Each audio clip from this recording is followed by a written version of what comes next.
जिनके हाथों में कॉपी किताब और कलम होनी चाहिए, जो देश के भविष्य हैं, जो आगे चलकर इस देश के विकास में अपनी भूमिका निभाएंगे।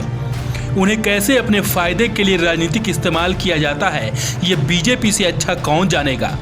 बेटी बचाओ बेटी पढ़ाओ का नारा देने वाली बीजेपी ने कैसे स्कूली छात्राओं को अपने सियासी हथियार बना लिया, आज हम आपको वो बताएंगे कि हार के डर से कैसे बीजेपी ने स्कूली बच्चियों के कंधे का इस्तेमाल किया। दरअसल बीजेपी प्रदेश भर में जन विश्वास यात्रा निकाल रही है। इसी कड़ी में देवरिया पहुंची जन आशीर्वाद यात्रा में शामिल नेताओं और अपने आकाओं को खुश करने के लिए यूनिवर्सल पब्लिक स्कूल के चेयरमैन और बीजेपी नेता नीरज वर्मा ने कुछ ऐसा कर दिया, जिसके बाद अब ये सवाल उठने लगा है कि क्या यही है बीजेपी की नीति। इन तस्वीरों को देखिए, हाथों में फूल से भरा प्लेट लेकर खड़ी ये छात्राएं उसी स्कूल की छात्रा हैं जिस स्कूल के चेयरमैन बीजेपी के नेता नीरज वर्मा हैं। ये वही नीरज वर्मा हैं जिन्होंने अपने आका नेताओं को खुश करने के लिए स्कूली बच्चियों का इस्तेमाल किया और जिन्हें शिक्षा देकर देश का भविष्य बनाने की जिम्मेदारी इन पर है। उन्हीं बच्चियों को राजनीतिक फायदे के लिए नेताओं के स्वागत सम्मान के लिए सड़क पर खड़ा कर दिया। वाह, क्या नीति है बीजेपी की। और अपने आका को खुश करने के लिए इससे अच्छा उदाहरण और क्या हो सकता है। इस बारे में जब हमने उनसे सवाल किया तो हंसते हुए अपनी बेशर्मी का परिचय देते हुए कैसे खुलेआम कह रहे हैं कि जरूरत पड़ने पर हम राजनीति भी करा सकते हैं। जरा आप भी सुन लीजिए।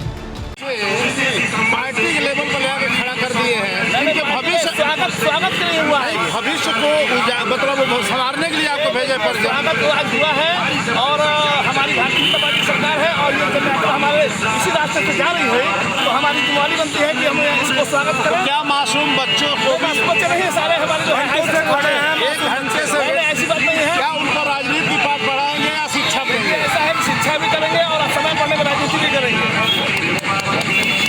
खैर, वैसे भी बीजेपी ने देश को अंधकार की एक ऐसी काल कोठरी में ढकेल दिया है जिससे निकल पाना इतना भी आसान नहीं होगा।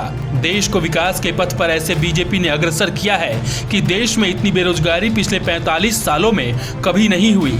जाहिर है, सत्ता के शिखर पर बैठी बीजेपी को इतना तो पता है कि अगर देश का युवा पढ़ लिख गया तो सवाल करेगा, विकास के मुद्दे पर सवाल करेगा, रोजगार को लेकर।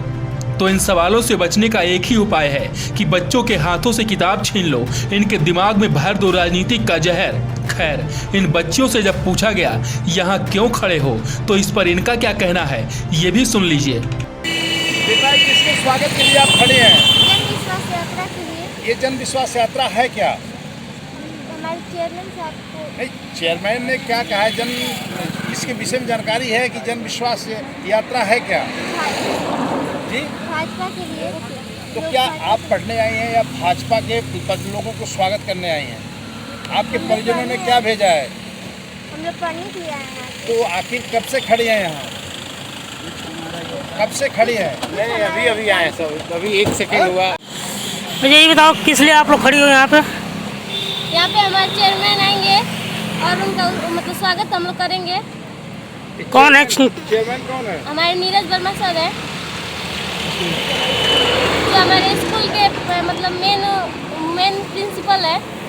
उन्होंने क्या कहा है आप लोगों से कि किसका स्वागत करना है? कुछ बताया है? Yes sir. क्या बताया कि किसको स्वागत करना है?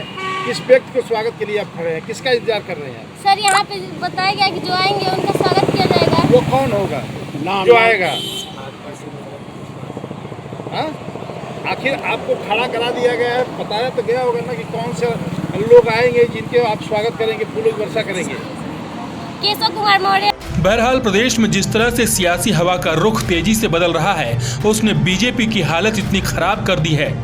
अब बीजेपी इन स्कूली छात्राओं के जरिए राजनीति करने पर उतारू हो गई है। यह दिखाता है कि बीजेपी सत्ता के लिए किस हद तक जा सकती है और ये बात अब प्रदेश की जनता भी समझ चुकी है। तभी तो यूपी के हर वर्ग, खासकर युवा कह रहा है 22 में बदलाव होगा और योगी जी को फिर से मठ में जाना होगा।